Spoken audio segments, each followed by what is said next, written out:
අටම තෙරුවන් සරණයි. අද 2021 වර්ෂයේ ජූලි මාසේ 14 වෙනි බදාදා දවසේ ශ්‍රී ලංකාවේ වෙලාවෙන් සවස් 1ට අපි එකතු වෙන්නේ යමක ප්‍රකරණේ තවත් කොටසක් සාකච්ඡා කරන්න. අපි කරගෙන යන්නේ කන්ද යමකේ. ඒක තවත් කොටසක් සාකච්ඡා කරන්නයි අපි එකතු වෙන්නේ. අපි පළමුවෙනින්ම තෙරුවන් සරණ ගිහිල්ලා සාකච්ඡාව ආරම්භ කරමු. නමෝ තස්ස භගවතු අරහතු සම්මා සම්බුද්දස්ස නමෝ තස්ස භගවතු අරහතු සම්මා සම්බුද්දස්ස නමෝ තස්ස භගවතු අරහතු සම්මා සම්බුද්දස්ස බුද්ධං සරණං ගච්ඡාමි ධම්මං සරණං ගච්ඡාමි සංඝං සරණං ගච්ඡාමි ဒ ුතියම්පි බුද්ධං සරණං ගච්ඡාමි ဒ ුතියම්පි ධම්මං සරණං ගච්ඡාමි ဒ ුතියම්පි සංඝං සරණං ගච්ඡාමි တ තියම්පි බුද්ධං සරණං ගච්ඡාමි တ තියම්පි ධම්මං සරණං ගච්ඡාමි තතියම්පි සංඝං සරණං ගච්ඡාමි සාදු සාදු සාදු. හොඳයි, හැම දිනාටම තෙරුවන් සරණයි. අපි බලමු ස්ලයිඩ් ෂෙයා කරගන්න.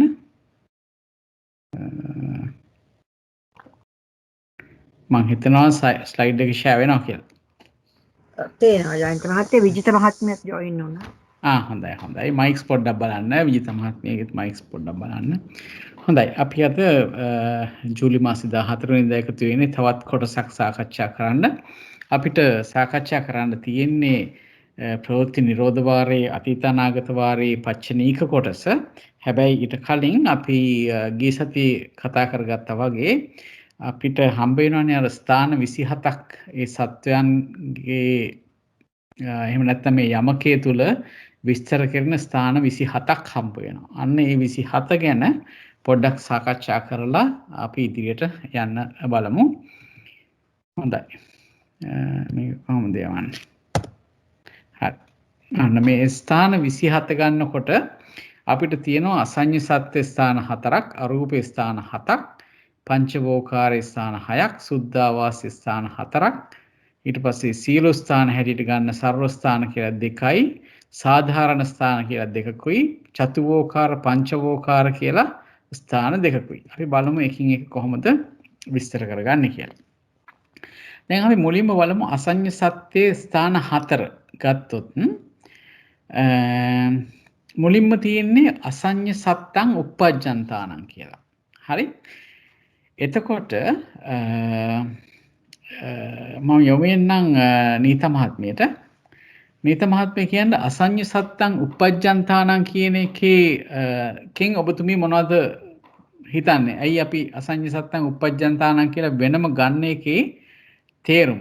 දැන් අපි ස්කන්ධ ගැන කතා කරන්නේ. එතකොට අපි වර්තමානයේ ගත්තොත් වර්තමානයේ උපදින කෙනෙක් තමයි මේ අසඤ්ඤ සත්තං uppajjantānaං කියලා කියන්නේ. එතකොට එයාගේ තියෙන විශේෂත්වය මොකද්ද?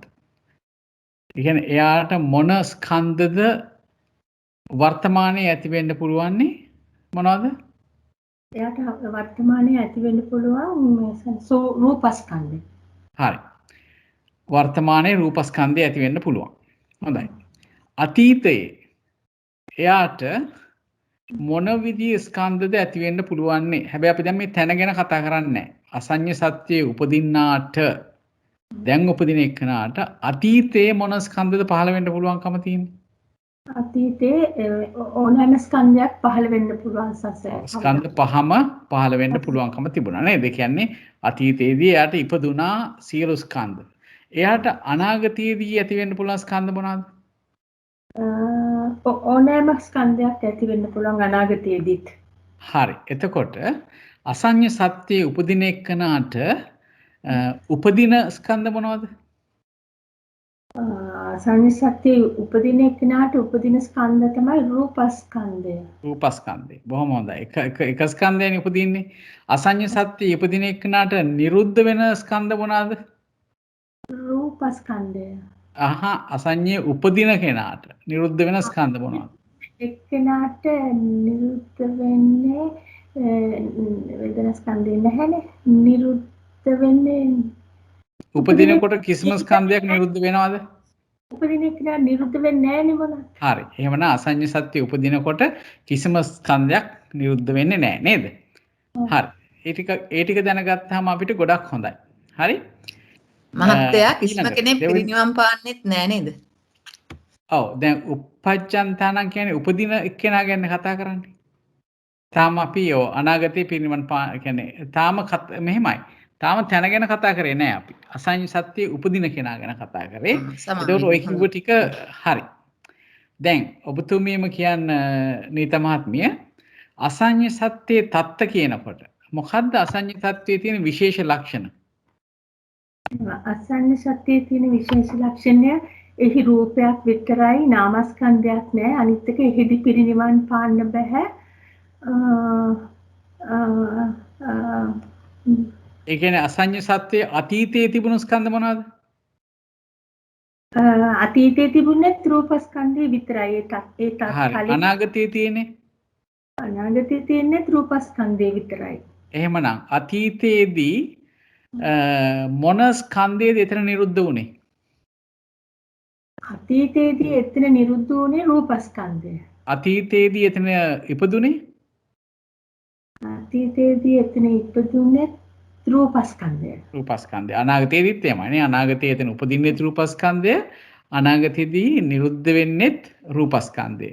එතකොට අතීතයේ නාමස්කන්ධ කිසිවක් ඇති වුණෙත් නැහැ. වර්තමානයේ නාමස්කන්ධ කිසිවක් ඇති වෙන්නේත් නැහැ. අනාගතයේ නාමස්කන්ධ කිසිවක් ඇති වෙන්නේත් නැහැ. හරි. ඒ ටික ගත්තාම මම හිතනවා එතකොට අසංජ සත්‍යයේ එතන පිරිනිවන කෙනෙක් හම්බෙන්නෙත් නෑ අපිට නේද? ශ්‍රීමති මහත්මිය මතක් කරා වගේ. හරි. ඊළඟට අසංජ සත්තානං කියනකොට ඔබතුමිය කොහොමද මොකද්ද මේ කියන්නේ? කවුරු ගැනද මේ අසංජ සත්තානං කියලා කියන්නේ? අසංජ සත්‍යයේ ඉන්න සත්වයින් ගැන. ඒ කියන්නේ අසංජ සත්‍යයේ ඉන්න එතනට මොන දේවල්ද අයිති වෙන්නේ? ඒ කියන්නේ අපි දැන් ප්‍රවෘත්ති වාරයේ ගන්නකොට කවුද අයිති වෙන්නේ? සාමාන්‍ය අපි ගන්නකොට කවුරු කියලාද අපි හිතන්නේ? අසංජ සත්තානං කිව්වොත්. හිතන්නේ උපතයි නිරුත්තයි අතර. ඔව් උපතටත් සාධාරණ යම් කිසි ධර්මයක් චුතියටත් සාධාරණ නම් ඒ අසංජ සත්‍යයන්ට දැන් උදාහරණයක් හැටියට අසංජ සත්‍යයේ උපදිනකොට වේදනා ස්කන්ධය උපදින්නෙත් නැහනේ. අසංජ සත්‍යයේ චුත වෙනකොට වේදනා ස්කන්ධය උපදින්නෙත් නැහැ. එහෙමනම් අපිට කියන්න පුළුවන් අසංජ සත්වයනට වේදනා ස්කන්ධය උපදින්නේ නැහැ කියලා. හරි? ඒ වගේ උත්පාදයටයි චුතියටයි කාරණා පොදුයි නම් දෙකම එක විදිහට නම් යෙදෙන්නේ අපි කියනවා අසංජ සත්තානං කියලා. අරූපානං කියන වගේ තැන් වලත් ඒ විදිහටමයි අපි ගන්න. හොඳයි.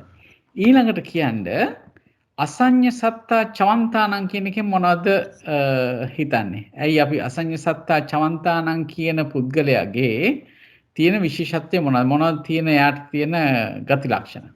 එයාට අසංජ සත්‍යයෙන් චුත වෙන එකනට රූපස්කන්ධය නිරුද්ධ වෙනවා.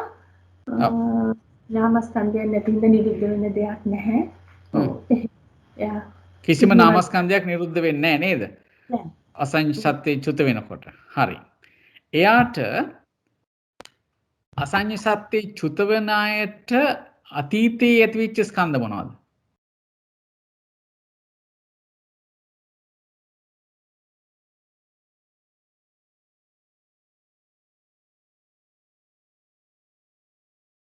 අතීතයේ එතන ඇතිවෙච්ච ස්කන්ධ කියන්න බලන්න. අතීතයේ එතන ඇතිවෙච්ච ස්කන්ධ මොනවද? අතීතයේ තලයේද ජයන්ත මහත්තයා? ඒ තලයේද? ඔව්. ඒ තලයේ අතීතයේ ඇති වුණේ රූපස්කන්ධය. රූපස්කන්ධය විතරයි නේද? එතකොට අසංජ සත්‍යයේ චුත වෙනවා කියන තැනදී අපිට නිරුද්ධ වෙනවා කියලා ගන්න පුළුවන් එකම ස්කන්ධය තමයි රූපස්කන්ධය. ඒ වගේම අසංජ සත්‍යයේ චුත වෙන අයට කිසිම ස්කන්ධයක් ඒ මොහොතේ හටගන්නේ නැහැ. චුත වෙනකොට කිසිම ස්කන්ධයක් කාටවත් හටගන්නේ නැහැ නේ. ඒතකොට ඒ ධර්මතාවයත් පොදු වෙනවා. ඒ වගේම අසංජ සත්වයෙන් අපි මෙහෙම මේකට අදාළ නැති වුණත් අපි ධර්මානුකූලව ප්‍රශ්නයක් අහමු. අසඤ්ඤ සත්‍යයේ චුත වෙන කෙනා ඊළඟට මොන භවයකද ප්‍රතිසන්දිය ගන්න. මේක මේ ස්ථාන 24ට අදාළ නැහැ. නමුත් අපි දැනගන්න මතක් කරගන්න.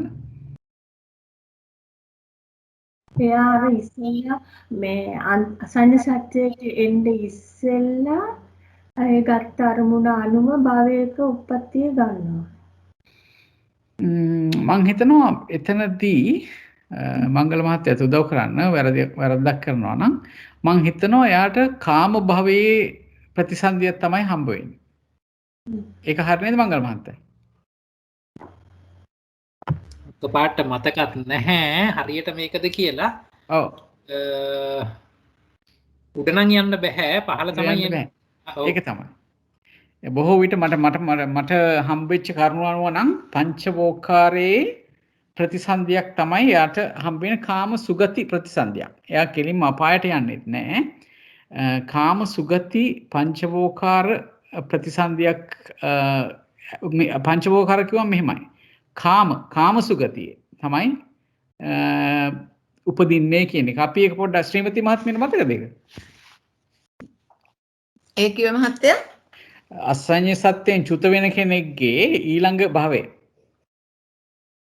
ඔව් කාමසුගතිය තමයි කිව්වේ. මේ බ්‍රහ්ම ලෝක වලින් උපදින අය අපාය උපදින්නේ නැහනේ. ඒක තමයි. එතකොට අසඤ්ඤ සත්‍යයෙන් චුත වෙනවා නම් කාම සුගති උප්පත්තියක් තමයි ලැබෙන්නේ. කියන්නේ පංචවෝකාර කාම සුගති උප්පත්තියක්. හොඳයි. අපි එතකොට දැන් අසඤ්ඤ සත්‍ය ස්ථාන 4 ආවරණය කරා. එතන මූලික දැනුමක් අපිට තියෙනවා. ඊළඟට මං යනවා ශ්‍රීමති මහත්මියට. අරූපයේ ස්ථාන 7ක් තියෙනවා. හරි? ඔබතුමිය මොනවද කියන්න පුළුවන්නේ අරූපං uppajjantānaං කියනකොට ඒ ගැන විස්තරයක් කරන්න පුළුවන්ද? මේ එතකොට එයාට මොන ස්කන්ධද පහළ වෙන්නේ? වේදනා සංඥා සංකාර විඥාන කියන නාමස්කන්ධ ටික පහළ වෙනවා. පහළ වෙනවානේ. හරි. එතකොට එයාට ඒ අරූපං uppajjantānaං කියන කෙනාට නිරුද්ධ වෙන්නේ මොන ආයතනද? ඔව් නිරුද්ධ වෙන්නේ ඒ නාමස්කන්ධ හතරමයි. ඒ උපදින මොහොතේ නිරුද්ධ වෙන්නේ නැහැ. ඔව් රූපං uppajjantānaං වෙන්නේ නැහැ මුකුත්. ඔව් නිරුද්ධ වෙන්නේ නැහැ කිසිම දෙයක් නේද? හරි හොඳයි. එතකොට එයාට අතීතේ ඉපදුනේ මොන ස්කන්ධද? අරූපේ දැන් උපදින කෙනාට අතීතේ දැන් හැබැයි අපි මේ තැන ගැන කියන්නේ නැහැ. අරූපේ අතීතයේදී ස්කන්ධ පහම උපදින්න පුළුවන් බොහෝ අවස්ථාවල. අනාගතයේදීත් උපදින්න පුළුවන් ස්කන්ධ පහම. ඔව් ඒ කියන්නේ අරූපේ පිරිනුවන් පෑවෙන්නේ නැත්නම් අනිත් ස්කන්ධ ටික ඔක්කොම උපදින්න පුළුවන්කම තියෙනවා නේද? ඔව්. කොහොම නමුත් දැන් ඒ අරූපේ ඉපදිච්ච කෙනා ඒ අරූපයෙන් චුත වෙනකොට ස්කන්ධ ටික ඔක්කොම නිරුද්ධ වෙනවා. අපිට ඒක එනවා අරූපාචවන්තානං කියන තැනට අපි බලමු. හොඳයි. දැන් අරූපේ තත්ත්ව කියනකොට මොනවද කියන්න පුළුවන්? අරූපේ තත්ත්ව අරූපේ එහි කිව්වහම මොනවද ලක්ෂණ ටිකක් මතුවෙන්නේ? රූපස්කන්ධය ඇත්තේ නැහැ එතන. නාමස්කන්ධ හතර ඇති වෙන්නෙත් නැහැ. නිරුද්ධ වෙන්නෙත් නැහැ. තිබුණෙත් නැහැ, නිරුද්ධ වෙන්නෙත් නැහැ. හරි. එතකොට තව නාමස්කන්ධ හතර තියෙන්නත් පුළුවන්, ඇති වෙනවා, අනාගතෙත් ඇති වෙන්න පුළුවන්. ඇති වෙන්න පුළුවන්. අතීතයේ තිබුණේ ඒ නාමස්කන්ධ හතර විතරයි නේද? එතකොට අතීතයේ ඉපදුනා නම් ඉපදුනේත් නාමස්කන්ධ හතරක්.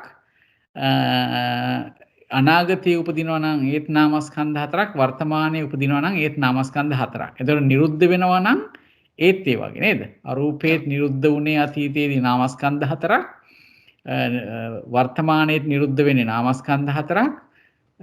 අනාගතයේදී නිරුද්ධ වෙන්නේ නාමස්කන්ධ.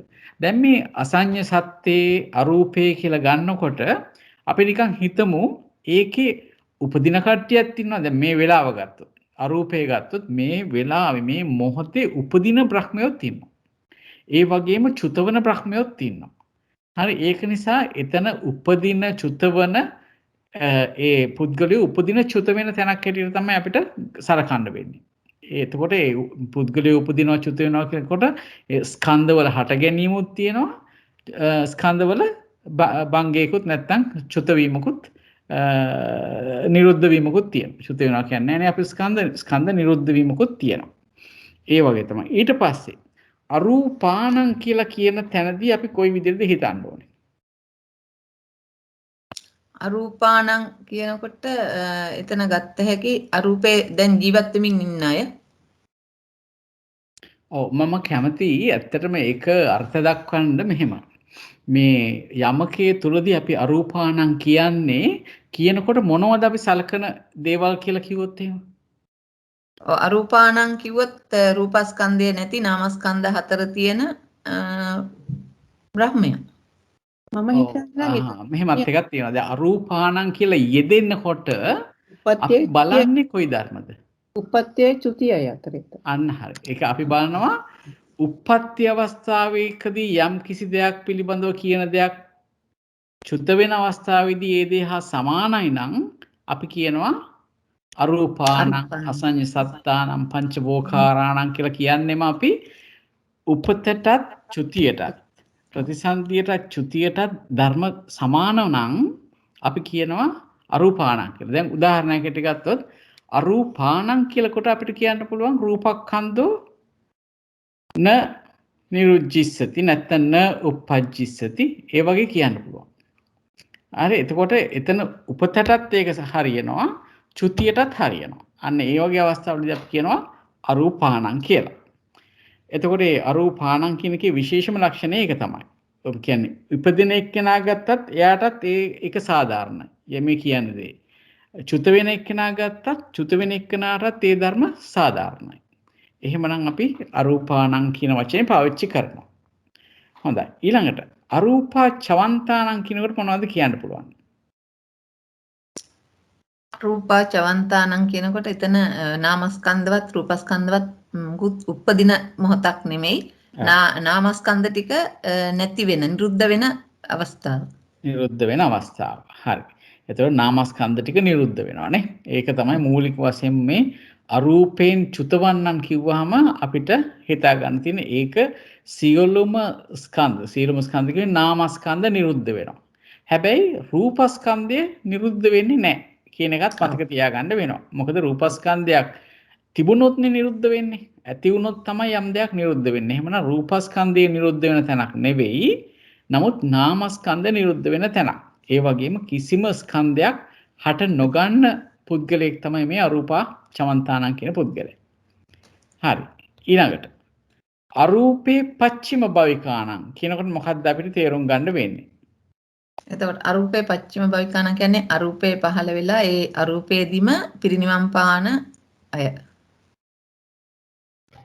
අරූපයේ උපදින අරූපයෙන් පිරිනිවන් පාන අය. අරූපයෙන් පස්සේ වෙන භවයකට යන්නේ නැහැ. ඔව් තව පොඩ්ඩක් විස්තර කරන්න ඕනේ පස්චිම භවික කියන එකේ තේරුම කියන්න බෑ. අවසාන ආත්මය අන්තිම ආත්ම භාවය. හරි. දැන් අපි හිතමුකෝ දැන් අසඤ්ඤ සත්‍යයේ යම් කිසි කෙනෙක් ප්‍රතිසන්දිය ගත්තා කියලා. එතකොට එයා පස්චිම භවික නම් එයා කොහෙදද පිරිනවම් පාන්නේ? අසඤ්ඤ සත්‍යේ පස්චිම භවික වෙන්න බෑනේ. අසඤ්ඤ සත්‍ය වෙන්න බෑනේ පස්චිම භවික නේද? අපි හිතමුකෝ ආකාසානං ඡායතනේ පස්චිම භවික උපදුනා කියලා. එතකොට එයා කොයි භූමියේද පිරිනිවන් පාන්නේ? එතකොට මහත්තයා මේ අරූපය කියලා ගත්තහම ආකාසානංචායතන භූමිය පිරිනිවන් පාන්නත් පුළුවන්. ඊට පස්සේ විඥානංචායතන ආදී වශයෙන් කියලා නේවසඤ්ඤ නාසඤ්ඤායතනදී පිරිනිවන් පාන්නත් පුළුවන්. එතකොට අපි කියනවා අරූපේ පස්චිම භවිකාණං කියලා.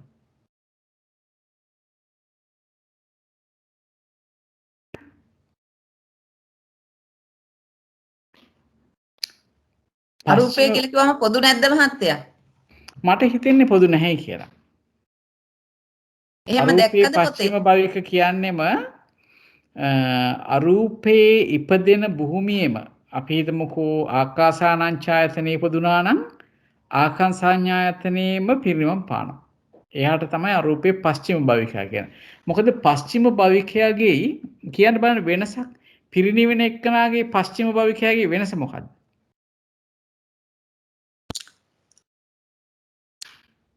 අරූපේ පිරිනිවෙන එක්කනයි අරූපේ පස්චිම භවිකයාගේ වෙනස මොකද? අපි ඊළඟ 6ට තියන්නේ මේ අරූපේ පරිනිබ්බන්තාණං කියලා.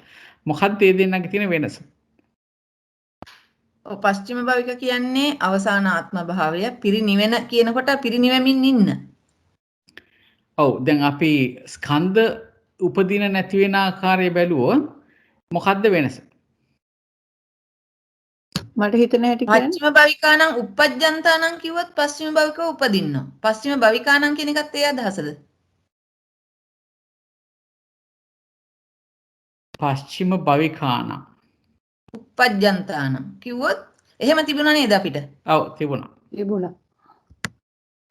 පශ්චිම භවිකව උපදිනනේ. ගන්න පුළුවන් අර අරූපානම් වගේ. ඒ කියන්නේ පස්චිම භවයේ ඉපදෙන කට්ටියයි පිරිනිවන් පාන කට්ටියයි ජීවත් වෙන කට්ටිය එතන ගන්නවා ඇති පරිනිබ්බන්තානම් කිව්වහම පිරිනිවන කට්ටිය වෙන්නේ. ඔව් ඒක තමයි මාත් හිතන් හිටියේ එහෙමයි. මම හිතුවේ දැන් අරූපේ තල හතරක්ම තියෙනවානේ. ඒ හතරෙන් දැන් එකක ඉපදිච්ච එක්කෙනා අනිත් එකට යනකොට ඒ හිටපු එකේ එයා පස්චිම භවිකයෙක්නේ. එහෙමයි මට හිතෙන්නේ. පස්චිම භවික කිව්වහම අර ජයන්ත මහත්තයෙක් වගේ එතන අවසාන ඔව් අවසාන භවයේ ඒ ආයෙ උපදින්නේ එන තලයකට ගිහිල්ලා දැන් මේ තලයේ පස්චිම භවික අන්තිම ආත්මයාගේ. දැන් අපි කියමු යා ආකාසාඤ්ඤං ඡාතනේ කියලා ඉපදිලා ඉන්නේ. එතකොට එයා ඊට අපි කියමු එයා සෝවාන් වෙලා ගිහපු කෙනෙක් කියලා. එතකොට එයා ඒ තලෙන් ඊළඟ තලයට යනකොට වෙන මාර්ගඵලයක් ලැබලා එතකොට ඒක පස්චිම භවිකයක් ඒ තලයේ පස්චිම භවිකානම් කියන්න බැරිද? මට නිකන් හිතෙන්නේ කියන්නේ නේ නම පාවිච්චි කරන්නේ නැහැ එහෙම නේද ජයන්ත මහත්තයා? නෑ ඒක තමයි. මෙතන පශ්චිම භවිකා කියලා කියන්නේම අවසාන භවයේ කොහේ හිටියත් අලුත් මේ කියන්නේ මේ භවයේ තියෙන ස්කන්ධ ටික ඉවර මේ නිරුද්ධ වුණාම ආය ස්කන්ධ පහළ වීමක් නැහැ පශ්චිම භවිකයට. එහෙම නැති වෙනසක් නැහැනි පරිනිබ්බන්තානම් අරූපේ පරිනිබ්බන්තානම් අරූපේ පස්චිම භවිකානම් කියන දෙකම එකයිනේ එහෙනම්. නෑ අර ඉස්සෙල්ල සවන්ත අරූපානම් කියලා ගත්තා වගේ එහෙම ගන්න පුළුවන් මම හිතන්නේ. මෙතන හුඟක් වෙලාවට අර ශ්‍රීමති මහත්මිය කිව්වා වගේ අපිට හම්බෙන්නේ අරූපේ පශ්චිම භවිකව උපදින කට්ටිය. හරි? අපි එහෙම ගත්තත් අරූපේ පශ්චිම භවිකව උපදින එක්කනයි අරූපේ පිරිනිවෙන එක්කනයි අතර වෙනස මොකද්ද? අරූපානම් කියන අර්ථමයි නෙන්නේ. උපදින එක්කෙනයි නෑ උපදින මෙහෙමයි. පශ්චිම භවිකව උපදින කෙනාට අනාගතයේදී ස්කන්ධ නිරුද්ධ වෙනවා. මොකද මේ පිරිනිවන් පාන මොහොතේ නිරුද්ධ වෙන හින්දා එයාට අනාගතයේදී ස්කන්ධ ටික නිරුද්ධ වෙනවා. නමුත් දැන් අරූපේ පිරිනිවෙන පුද්ගලයා කිව්වොත් එයාට අනාගතයේදී කිසිම ස්කන්ධයක් හටගන්නෙත් නැහැ, නිරුද්ධ වෙන්නෙත් නැහැ. නමුත් පශ්චිම භවිකව ඉපදුන එක්කෙනාට අනාගතයේදී ස්කන්ධ නිරෝධ වෙනවා. ස්කන්ධ හතරම නිරුද්ධ වෙනවා. පිරිනිවන් පාන මොහොතේ. ඒක තමයි විශේෂ වෙනසක් තියෙන්නේ. හොඳයි. අපි ගත්තොත් එහෙම යේච අරූපං uppajjitva පරිනිබ්බායිසanti. ඒ කියන්නේ කවුරු ගැනද? එතකොට මේ දෙකොල්ලම ගැන. පස්චිම භවිකයි පරිනිබ්බාන දෙකමයි තියෙන්නේ. නෑ යේච අරූපං uppajjitva පරිනිබ්බායිසanti කියලා කිව්වහම අනාගතේ තමයි පිරිනිවෙන්නේ. හරි? ඔව්. යමෙක් අරූපේ ඉපදෙනවා ඉපදිලා පිරිනිවෙනවා. අන්න එතකොට ආකාසානංචායතනේ අපි හිතමු උදාහරණයක් විදිහට කවුරු හරි ගිහලා අරූපේ ආකාසානංචායතන ඒ ඉපදුනා. ඉපදුන්නේ හැබැයි සෝවන් වෙලා. එහෙම කෙනා ඉන් ඉහළ තලවලට ගිහිල්ලා යම්කිසි අවස්ථාවක පිරිනිවෙනවා. හරි?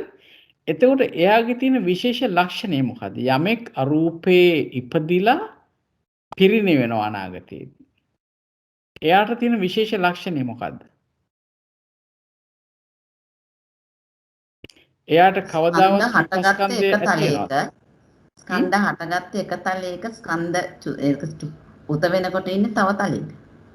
ඔව් ඒත් එක්කම මෙතෙන්දි විශේෂයක් තියෙනවා. එයාට කිසිම දවසක අනාගතයේදී රූපස්කන්ධය ඇති වෙන්නේ නැහැ. ඔව්. ඒක තමයි මේ රූපස්කන්ධයේ මතු ඇති නොවන තැන ගැන කතා කරනකොට තමයි බොහෝ විට අපිට මේක ලැබෙන්නේ. යේච අරූපං uppajjitva පරිනිබ්බායසanti කිව්වහම එයාට අනාගතයේදී රූපස්කන්ධ නොලැබෙන කෙනෙක් හැටියට තමයි එතනදී සඳහන් වෙන්නේ. ඒ ටික පැහැදිලි නේද? ජයන්ත මහත්තයා ඔබතුමා කිව්වා සෝවාන් වල උපදින්නේ අසඤ්ඤ සත්‍යේ. එතකොට එතනින් අසඤ්ඤ සත්‍ය නෙවෙයි ආකාසානංච. ආකාසඤ්ඤාතනේ ඔව්. එතකොට එතනින් ආපහු උඩට යන්න මේ සකදාගාමී ඒ වගේ උඩට යන ගිහිල්ලාද පිරිනිවන් පාන්නේ නැත්නම් සෝවාන් තලයේමද? ඔව් පිරිනිවන් පානවා නම් රහත් වෙන්න මෙපා. ඔව්. එහෙමනම් එතකොට ඉතිරි එතන මාර්ගඵල ටිකත් එක්කෝ ඒ භූමියේ හෝ නැත්නම් ඉහළ භූමියකදී ලැබිලා ඉහළ භූමියකට යනවානේ. පිරිනිවන් පානවා. සමාවෙන්න මේ රත්නායක මහත්තයා එතන කිව්වේ රූපස්කන්ධය අනාගතේ ඇති වෙන්නේ නැහැ කියලා නේද? රූපස්කන්ධය විතරක් නෙමෙයි ස්කන්ධ පහම අනාගතේ ඇති වෙන්නේ නෑ. අනාගතේනේ පිරිනිවන් පාන්නේ. පිරිනිවන් පාන්නේ අනාගතයේදී. ඔව්. එතකොට මේ පිරිනිවන් පාන භවයේ ඒ භවයේදී හරි. ඒ භවයේ එනකම්ම අනිත් නාමස්කන්ධ ටික ඇති වෙනවා. ඇති වෙනවා හරි. ඔව්. එතනින් පැහැදිලි වෙනවා ජයන්ත මහත්තයා මේ අරූප තලෙන් තලයට යන්න පුළුවන් කියන එක. අන්න ඒකයි. අරූප තලයෙන් තලයට ගිහිල්ලා යම් කිසි තලයකින් පිරිනිවෙනවා. හැබැයි ඒ අරූපේ ඉපදෙන්න පටන් ගත්ත ඒ භවයේ ඉඳලම ඉතිරි භවවලදී කිසියව එකක රූපස්කන්ධයක් හටගන්නේ නැහැ. අරූපේ නිසා. ඔව්. අරූපේනේ. අරූපේ ඉපදිලා අරූපේම යම් කිසි ඒ භූමියේ හෝ වෙනත් භූමියකට ගිහිල්ලා පිරිනිවෙන කෙනෙක් අනාගතයේදී. එහෙමනම් එයාට අනාගතයේදී රූපස්කන්ධ ඇතිවීමක් සිද්ධ වෙන්නේ නැහැ. හොඳයි. අපි ඊළඟ එකටත් යමු. කොහොමද යන්නේ? අන්න එනවා පංචවෝකාරයේ ස්ථාන 6ක් එනවා. මේකට මම යොමු වෙන්නම් කාන්තියකට. පංචවෝකාර ස්ථාන 6 පළවෙනි එක තමයි පංචවෝකාරං uppajjantāna. මේ හැමතැනදීම උපදින අවස්ථාව කියනකොට ඒක ဒ ුතිය දැන් බලන්න මෙතන අසඤ්ඤ සත්තං අරූපං ඒක ဒ ුතිය විභක්තියෙන් තමයි ඉදිරිය තියෙන්නේ භූමිය. ඒකද හරියට මේ කියන්නේ පංචවෝකාරව උපදින උනට වගේ. පංචවෝකාරය කියනට වඩා මම කියන්නම හිටියේ හැම එකේම පුළුවන් නම් අපිට විභක්තියත් එක්කම කියන්න කියලා. හොඳයි. අපි මේකෙන් ඉස්සරහට කියමු විභක්තියත් එක්ක. පංචවෝකාරං නම් uppajjantānaං කිව්වොත් දැන් uppajjantānaං චවන්තානං පරිනිබ්බන්තානං ඒ ඔක්කොම එන්නේ චතුත්ථ විභක්තිය. ඔවුන් හට. ඔවුන්ගේ නෙවෙයි ඔවුන් හට කියන එක තමයි uppajjantānaං ඒ විදිහට එන්නේ. ඔවුනට කියන්නේ බහුවචන නේද මහත්තයා? චතුත්ථි බහුවචන නේද? චතුත්ථි බහුවචන. ඔව් එතන ජයන්ත මහත්තයා ඔවුන්ගේ ඒ ඡට්ටිය නැතුව චතුත්ථියෙන් ගන්නෙ මොකද ඒක සම්බන්ධයක් නෑ. නමුත් ඒ දෙක පොඩ්ඩක් එතන චුට්ටක් මට කියලා දෙන්න. අපිට කියන්න බෑනේ ඔවුන්ගේ ස්කන්ධය උපදිනවා කියලා නේ. ඔවුන් හට ස්කන්ධයක් උපදින්නේ නෑ. එහෙම තේරුමින් තමයි චතුත්ථි වලින් ගන්නෙ. චතුත්ථියෙන් ගන්න ඔවුන් හට කියන එක. හරි ඔවුන්ට නැත්නම් ඔවුන් හට. එතකොට මෙතන පංචවෝකාරං uppajjantānaං කියනකොට පංචවෝකාරව උපදින්නා වූ ඔවුනට. නැත්නම් සාමාන්‍ය පොතේ ලියන සමානට පංචවෝකාරයේ උපදින්නා වූ ඔවුනට කියලා ලියනවා. නමුත් ඒකේ මේ විභක්තිය ඇවිල්ලා තියෙන්නේ ဒ ුතිය විභක්තියෙන් තමයි ඇවිල්ලා තියෙන්නේ. එතකොට පංචවෝකාරයේ උපදින අය ගැන මොනවද කියන්න පුළුවන්නේ කාන්තයක්ක? ඒ වෙලාවේ මොනවද හටගන්න ස්කන්ධ?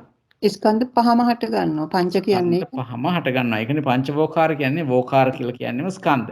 හරි. ඒ අයට එතනදී නිරුද්ධ වෙන්නේ මොනවද? උපදින අයට නිරුද්ධ වෙන අවස්ථාවක නෑ මම අහන්නේ පංචවෝකාරං uppajjantānaං කියන අයට නිරුද්ධ වෙන්නේ මොනවද? ඒ වෙලාවට නිරුද්ධ වෙන්නේ නැහැ නේ uppajjantānaං නිරුද්ධ වෙන්නේ නැහැ. බොහොම වෙන්නේ කිසිම ස්කන්ධයක් නිරුද්ධ වෙන අවස්ථාවක් නෙවෙයි මේ උපදින අවස්ථාව නේද? හරි. එතකොට ඒගොල්ලන්ට අතීතයේ මොන ස්කන්ධද පහළ වෙලා තියෙන්නේ? දැන් තැන ගැන කතා කරන්නේ නැහැ. පංචවෝකාරයේ දැන් උපදින කෙනාට අතීතයේ මොන වගේ ස්කන්ධ පහළ වෙන්න පුළුවන්කම තිබුණාද? අතීතයේත් පහළ වෙන්න පුළුවන්කම තිබුණ පංච ස්කන්ධ පහම. අනාගතයේ ගැන ඉතින් අපිට කියන්න බෑනේ. මොකද යාලා දිනු වෙලා අරූපෙට යන්න පුළුවන්. මේ අසඤ්ඤ සත්‍යකට යන්න පුළුවන්. ඒක නිසා සුද්ධාවාසයකට ගියොත් ඔන්න පංචවෝකාරම එනවා. ඉතින් ඒකින්ද අපිට හරියටම කියන්න බෑනේ අනාගතය. නිවන් දැක්කේ නැත්නම් එයාට ස්කන්ධ පහම පහළ වෙන්න පුළුවන්කම තියෙනවා නේද? හොඳයි. ඊළඟට අපි හරි. එතකොට හරි අපි දැන් උපදින ස්කන්ධ ටික බැලුවා අතීත වශයෙන් වර්තමාන වශයෙන් අනාගත වශයෙන් නේද? අතීතයේ නිරුද්ධ වුණ ඒවත් ඒ විදිහටම අපිට සලකන්න පුළුවන්. එයාට පංචවෝකාරයේ උපදින එකනට අතීතයේ සියලු ස්කන්ධ නිරුද්ධ වෙලා තියෙනවා. අනාගතයේත් එයාට සියලු ස්කන්ධ නිරුද්ධ වෙනවා. අනිවාර්යයෙන්ම පංචවෝකාරයේ උපදින එකනට ඒ ස්කන්ධ පහම පිරිනිවන් පෑවත් අනාගතයේදී එයාට නිරුද්ධ වෙනවා.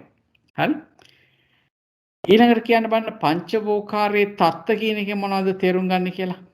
පංචවෝකාරී තත්ත්ව කියන්නේ පංචවෝකාරේ උප්පත්ති ස්ථාන තියෙන තැන්නේ. පංචවෝකාරයේ තත්ත කියනකොට අපි මොනවද සාමාන්‍යයෙන් ගන්න? පංචවෝකාර වලට අයිති වෙනවා මනුස්ස ලෝකයයි. නෑ එහෙම නෙවෙයි. දැන් අපි කතා කරන්නේ ස්කන්ධ ගැන.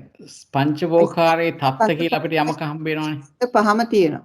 එතකොට එතන අතීතයේ ස්කන්ධ පහක් ඇති වෙච්ච තැනක්, වර්තමානයේ ස්කන්ධ පහක් ඇති වෙන තැනක්, අනාගතයේදීත් ස්කන්ධ පහක් ඇති වෙන තැනක්.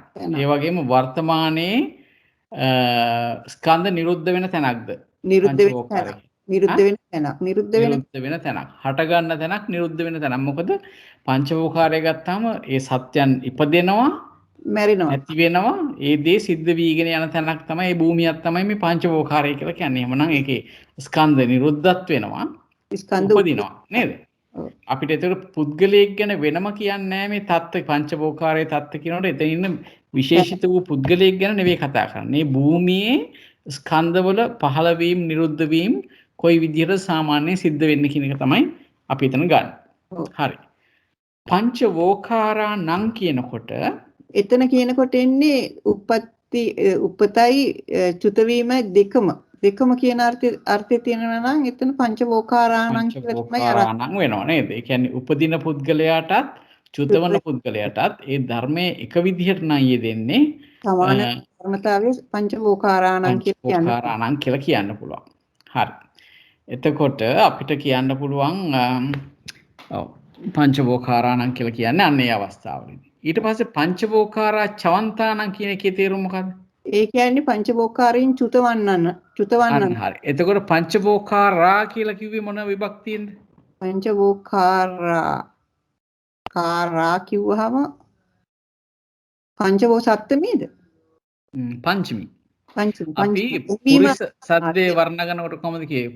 පුරිසා පුරිසම්හා පුරිසස්මා. කිව්වේ පංචමි නේද? එතකොට ඒ වගේ තමයි මේ පංචවෝකාරා කියනකොට පංචවෝකාරයෙන් චුතවන්නා වූ වුණට පංචවන්තාන. හරි. දැන් අපි පංචවෝකාරේ තත්ත කිව්වොත් ඒ මොන විභක්තියෙන්ද? පංචවෝකාරේ තත්ත කිව්වොත්. එතකොට සප්තමී නේද? සප්තමී විභක්තිය නේද? ආධාර විභක්තිය නැත්නම් සප්තමී විභක්තිය. එතකොට ඒ භූමියෙහි කියන එක තමයි පංචවෝකාරේ තත්ත කියන පංචවෝකාරයේ එහි නේද? පංචවෝකාරා නම් කිව්වම එතකොට නැවත වරක් අපිට චතුර්ථි වලින් ගන්න වෙනවා ඔවුනට නේද? පංචවෝකාරයේ ඔවුනට කියන එක තමයි පංචවෝකාරා නම් කිව්වේ. එතකොට පංචවෝකාරා චවන්තානම් කිව්වේ පංචවෝකාරයෙන් චුතවන්නා වූ ඔවුනට. තේසං කියලා කියනෝනේ අපි පංචවෝකාරා චවන්තානම් තේසං කියලා කියන්නේ පංචවෝකාරයෙන් චුතවන්නා වූ ඔවුනට කියන්නේ. හරි.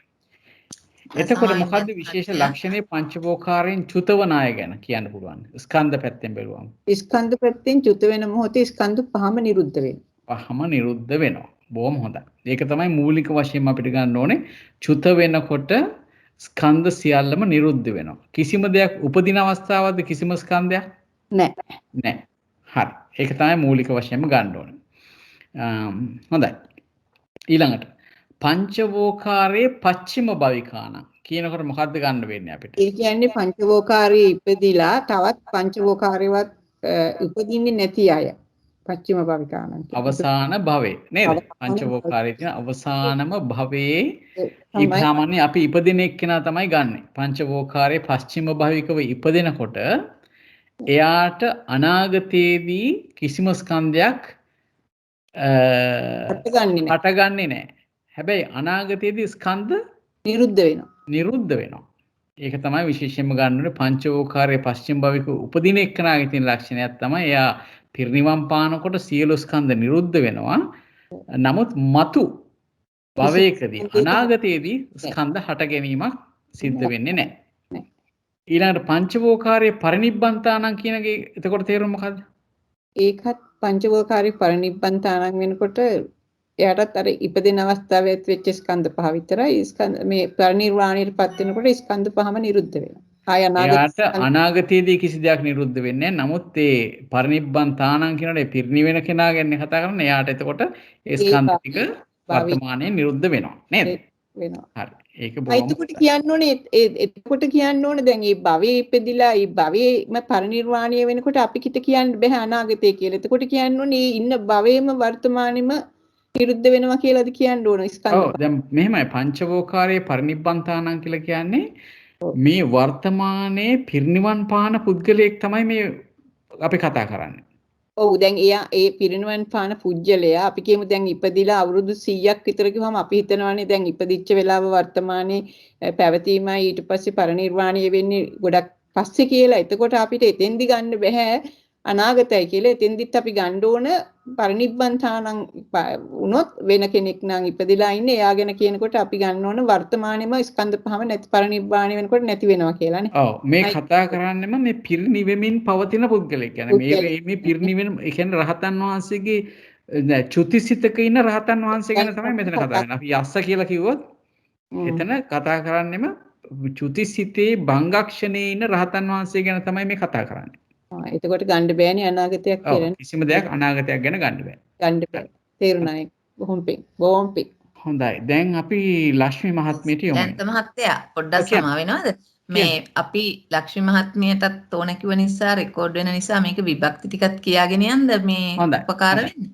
හරි. එතකොට පංචවෝකාරං කිව්වේ පංචවෝකාරං කිව්වේ ဒုတိ යව කිව්වේ uppajjantānaං කියනකොට චට්ටිවර මේ චතුත්තිවරි චතුත්තිවරි ඊට පස්සේ පංචවෝකාරයේ තත්ත්ව කියනකොට පංචවෝකාරයේ කියලා කිව්වේ සප්තමී වලින් ඊට පංචවෝකාරා නම් කිව්වෙත් එතනත් චතුත්ති පංචවෝකාරයිනට ඊළඟට පංචවෝකාරා චවන්තානං කියන තැනද පංචවෝකාරා කියලා කිව්වේ පංචමී. ඒතකොට වෙන්වීමක් නේ චුත වෙනවා කියන යම් කිසි තැනකින් වෙන්වීමක්. එහෙමනම් අපි පංචමී විභක්තියෙන් ගත්තා.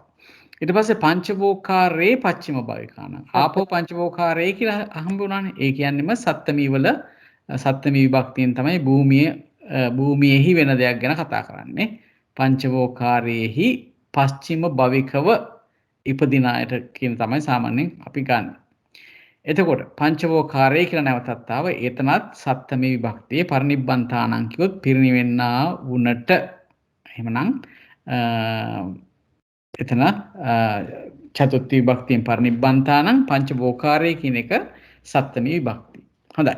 ලක්ෂ්මී මහත්මියට යොමු වෙනවා සුද්ධාවාසයේ ස්ථාන 4 ගැන අපිට විස්තරයක් කරන්න පුළුවන්ද? පළවෙනි එක තමයි සුද්ධාවාසං uppajjantāna. මොකද්ද මෙතන තියෙන වැදගත්කම?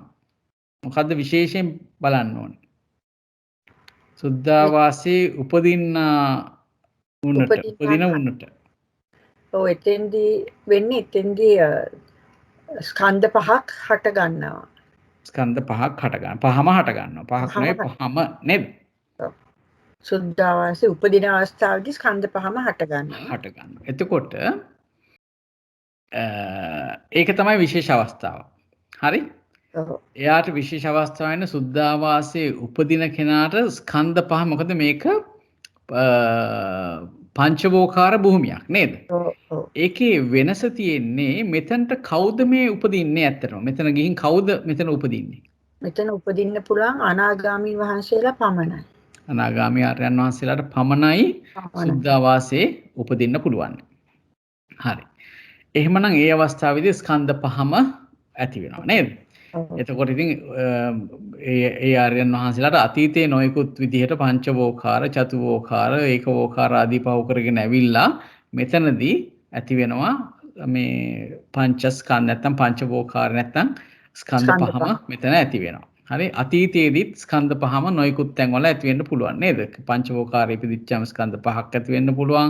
කියන උපරිම වශයෙන් ස්කන්ධ පහක් ඇති වෙච්ච කට්ටිය අතීතයේදී. හරි. දැන් ඒ සුද්ධාවාසයේ උපදින කෙනාට අනාගතයේදී යම් කිසි ස්කන්ධයක් ඇති වෙනවද? නෑ.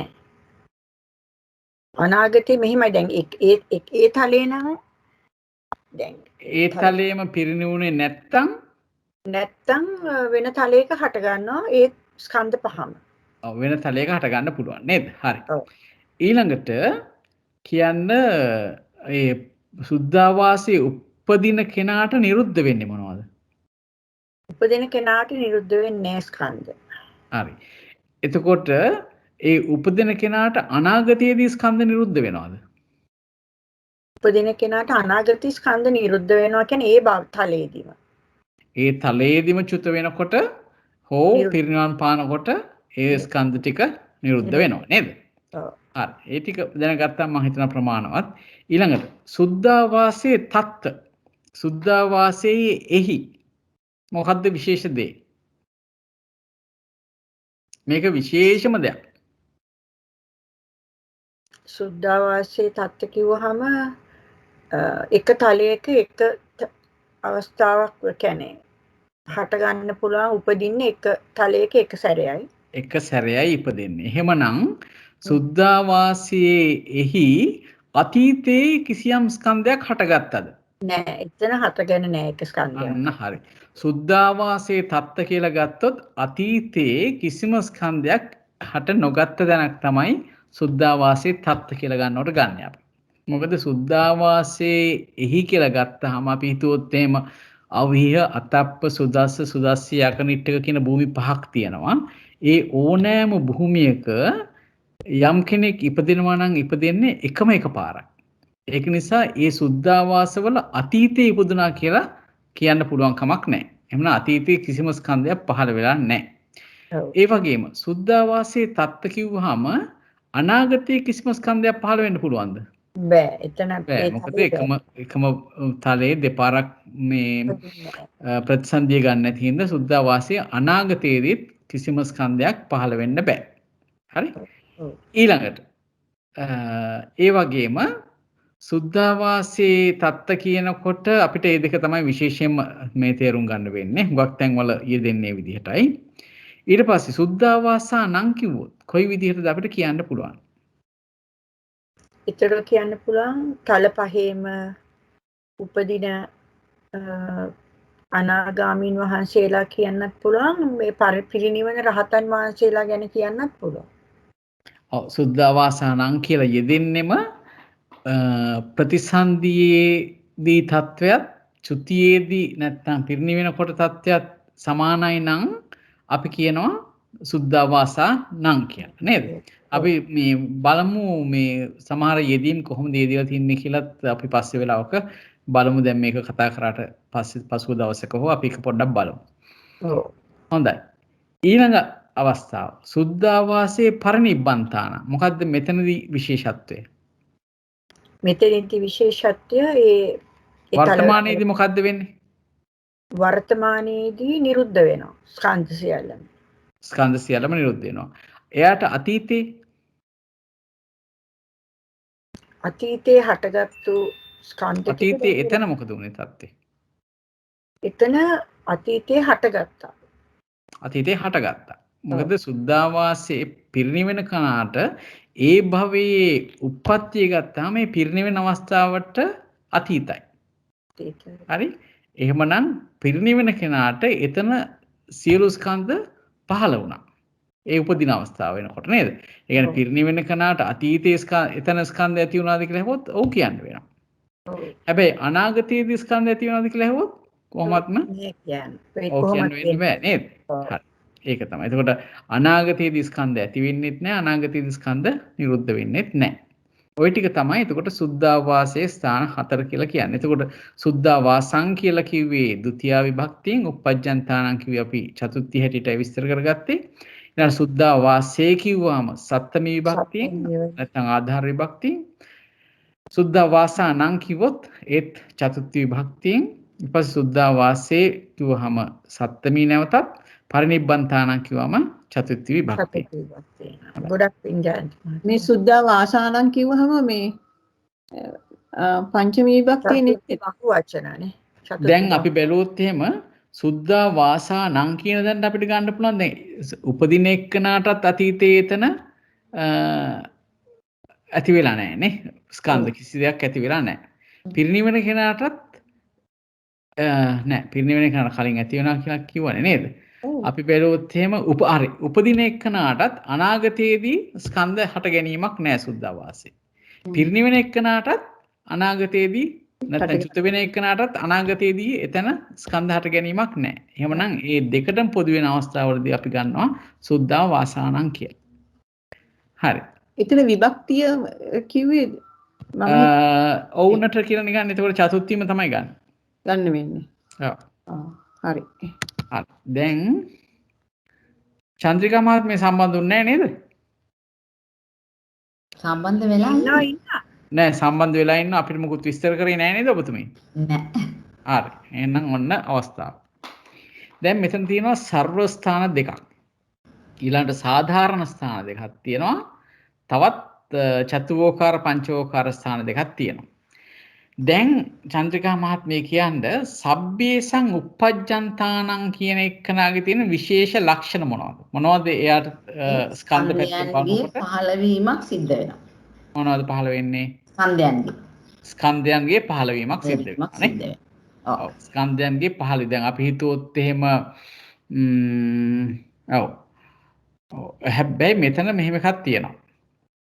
දැන් අපිට එකපාරම කියන්න බෑ සියලු ස්කන්ධ ටික එහෙම නැත්නම් අපි ගත්තොත් රූප ගත්තොත් රූපස්කන්ධයේ සබ්බේසං uppajjantānaං කියලා එහෙම ගන්න බෑ පහළ වෙනවා. බෑ එතන මොනවා හරි ස්කන්ධ පහළවීමක් uppajjantānaං කියන්නේ එකක් හරි ස්කන්ධයක් පහළ වෙනවනේ. පහළ වෙනවා. ස්කන්ධයන්ගේ පහළවීමක් තියෙනවා. මෙතන මෙහෙම කියමුද අපි?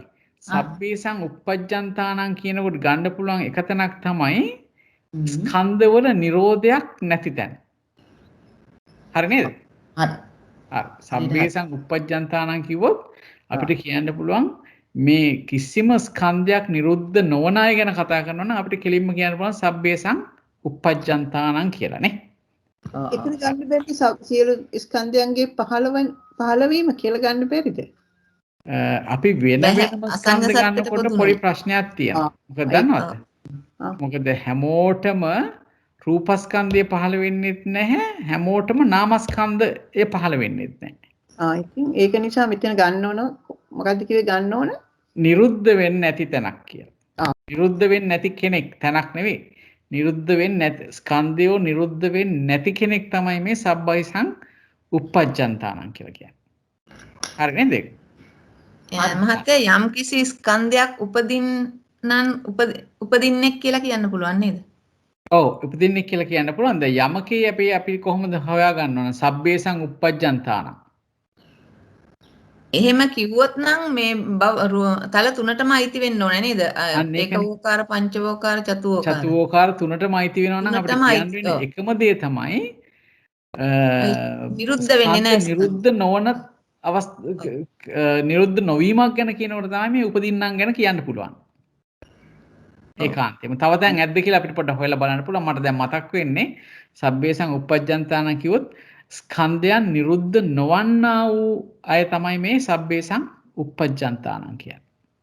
හරි? හොඳයි. ඊළඟට චන්ද්‍රිකා මහත්මිය කියන්නේ සබ්බේසං චවන්තානං කියනකොට මොකක්ද එතන තියෙන විශේෂත්වය? කම්පයර් කරන ස්කන්ධයන්ගේ ඉපදීමක් නැති තැන. ස්කන්ධයන්ගේ ඉපදීමක් නැති තැන තමයි සබ්බේසං චවන්තානං කියලා කියන්නේ. හරි බොහොම හොඳයි. එතකොට ස්කන්ධයන්ගේ ඉපදීමක් නැති තැන. හරි. බොහොම හොඳයි. ඊළඟට බලමු සාධාරණ ස්ථාන දෙකක් තියෙනවානේ. පස්චිම භවිකානං දෙක පරිනිබ්බන්තානං. හුඟක් වෙලාවට අපිට පොඩ්ඩක් හොයලා බලන්න වෙනවා මේ පස්චිම භවිකානං කියලා ආපු තැන්. ශ්‍රීමති මහත්මියට පුළුවන්ද අපි කතා කරන ගමන් පොඩ්ඩක් හොයන්න පස්චිම භවිකානං කියලා ආපු තැනක් ගැන පොඩ්ඩක් හොයන්න පුළුවන්ද? හොඳයි. හොඳයි. දැන් චන්ද්‍රිකා මහත්මිය කියන්නේ මේ පරිනිබ්බන්තානං කියනකොට මොකද්ද බලන්න ඕනේ විශේෂම දේ කියලා? ස්කන්ධයන්ගේ නැවත පහළවීමක් නැත. හරියටම හරි. ඒක තමයි මූලික ලක්ෂණයක් නේද? පරිනිබ්බන්තානං කිව්වොත් මතු ස්කන්ධයන්ගේ පහළවීමක් නැහැ. අනාගතයේ ස්කන්ධ කිසිවක් පහළ නොවන තැනක් තමයි මේ පරිනිබ්බන්තානං කියලා කියන්නේ. හරි? ඔව්. හරි. එතකොට පස්චිම භවිකානං කියන එක අපිට ශ්‍රීමති මහත්මිය හොයලා තැනකින් කියයි. ඉතිරි දෙක කියන්න මම චිරශ්‍රී මහත්මියට යොමු වෙනවා. චිරශ්‍රී මහත්මිය. ජයන්ත මහත්මයා. ඔව්. දැන් චතුවෝකාර පංචවෝකාර කියන ස්ථාන දෙක ගැන කතා කරන්න. එතකොට කියන්න චතුවෝකාරං පංචවෝකාරං uppajjantānaං කියනකොට මොකද්ද දෙගොල්ලන්ට පොදු උපදින කට්ටියට? චතුවෝකාරව පංචවෝකාරව උපදින අයට පොදු දේ මොකද්ද? පොදු දේ ස්කන්ධ හතරක්. ස්කන්ධ හතරක් ඒ කියන්නේ නාමස්කන්ධයන්ගේ හට ගැනීම නේද? ඔව්. නාමස්කන්ධයන්ගේ හට ගැනීම අපි ගත්තොත් දැන් වේදනාස්කන්ධෝ uppajjati කියලා ඇහුවම අපිට කියන්න පුළුවන් ඒ කොයි විතරද කාටද ඒක උපදින්නේ මේ චතුවෝකාරං පංචවෝකාරං uppajjantāna නේ? සංඥාවත් එහෙමයි වේදනාවත් එහෙමයි අපි සංකාර ගැන කතා කරත් එහෙමයි. එතකොට ඒ විදිහට තමයි අපිට කතා කරන්න වෙන්නේ. හරි. බොහොම හොඳයි. ඊළඟ එක ගත්තොත් දෙවෙනි එක ගත්තොත් චතුවෝකාරා පංචවෝකාරා චවන්තාන මොකද්ද එතෙන්දී අපිට මතු කර ගන්න පුළුවන්? ඒ ස්කන්ධ නිරෝධය ඔව්. නිරුද්ධ වෙනවා. එතකොට නාමස්කන්ධවල නිරෝධය නේද? නාමස්කන්ධ නිරෝධය වන කියන්නේ නිරෝධය ඒ පුද්ගලයන්ට තමයි නාමස්කන්ධ නිරෝධ වෙන්නේ නේද? නිරුද්ධ වෙන්නේ. හරි. ওই ටික තමයි ඇත්තට මූලික වශයෙන්ම අපි දැනගන්න ඕනේ. එතකොට අපිට මේක ලියා ගන්න බොහොම පහසුයි. ශ්‍රීමති මහත්මිය හම්බුණාද යමක්? මම පොඩ්ඩක් ඉස්සරහට තියෙන එකක් ගත්තේ මහත්තයා. මේ නිරෝධ වාරයේ අනාගත වජ්ජති අතීත අනාගත වාරය නෑ පච්චුප්පන්න අනාගත වාරය ගත්තේ 120 පිටුවේ 120 පිටුවේ 23. යස්ස රූපක්ඛන්தோ uppajjissati තස්ස වේදනක්ඛන්தோ නිරුජ්ජිස්සති इति. එතකොට ඒකේ ආයි කියන්නේ යස්ස මේක ආමන්තා මේක නෙමෙයි ඊළඟ එකයි ගන්න ඕනේ. යස්ස රූපක්ඛන්தோ uppajjissati තස්ස වේදනක්ඛන්தோ නිරුජ්ජිස්සති इति. එතකොට ඒකට ආමන්තා කියලා කියනවා. ඒකේ පටිලෝමය යස්සවා පන වේදනක්ඛන්தோ නිරුජ්ජිස්සති.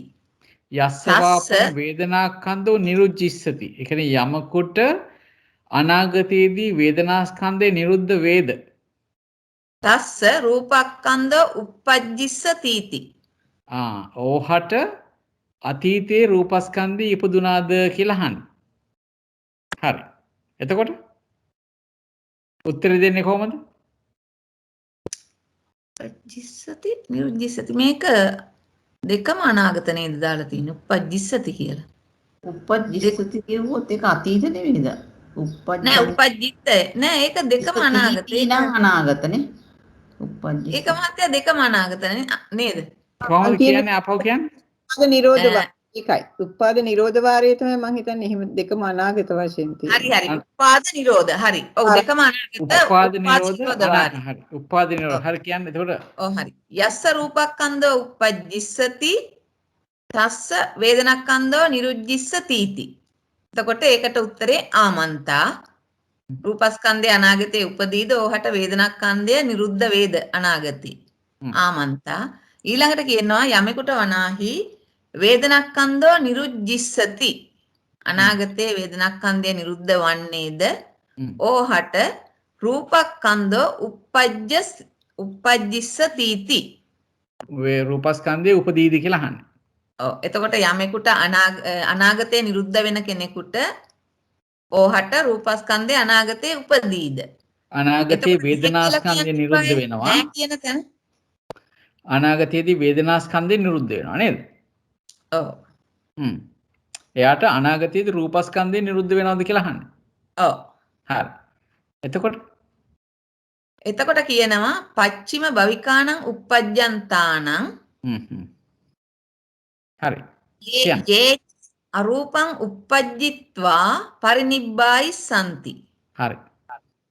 තේසං වේදනක්ඛන්தோ නිරුජ්ජිස්සති නොච තේසං රූපක්ඛන්தோ uppajjissati. මහත්තයා ෂෙයා කරන්නද? ෂෙයා කරන්න. ඔව් පොඩ්ඩක්. ඒතකොට පැහැදිලි නෙමෙයි කියනට වඩා.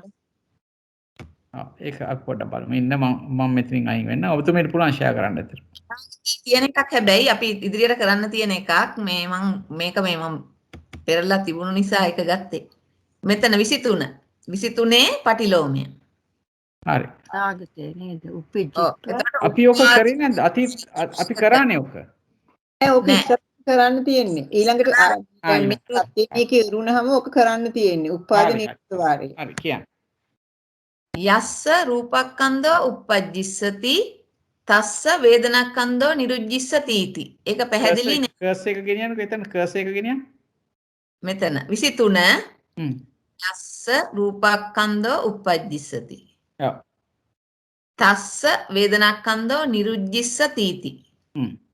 ආමන්තා යමකට රූපස්කන්ධය අනාගතයේ උපදීද ඕහට වේදනාස්කන්ධය අනාගතයේ නිරුද්ධ වේද කියලානේ අහන්නේ නේද?